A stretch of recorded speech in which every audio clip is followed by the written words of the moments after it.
Guys, this is Noah and you are watching Noah Tech Station.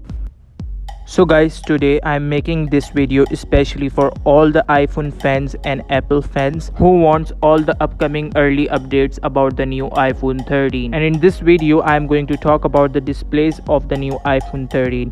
Last year there is no updates in the display of iPhone 12. It has a similar 60Hz display as you seen in the previous generations. So this year I have a good news for you guys because Apple is now updating their displays in the new iPhone 13.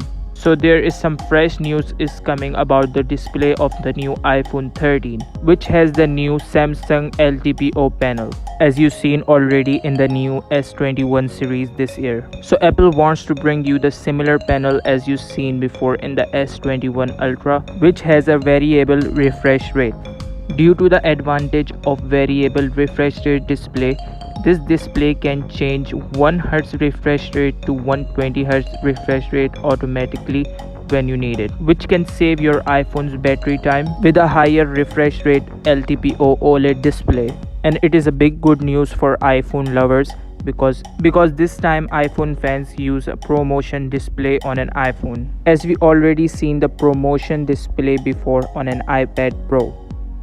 And this display will provide you a great experience while you are scrolling, because you already seen before on an iPad Pro it is very smooth and light, and the experience is very nice on the iPad Pro, and the iPad Pro users already know about it because it provides you a great experience while you are watching movies, scrolling on Insta or Facebook, or switching between apps. And the best thing about this display is for gamers, because this display is provide you a great experience, smoothest experience on a phone while you are playing games, because Apple runs all the high-end games as you know already. So it will provide you a great and smooth experience this time, and all the gamers will gonna love it. So that is all I have today. If I found something more about the display of new iPhone 13, so I will update you further. So make sure you subscribe my channel, and thank you. Have a nice day. Bye.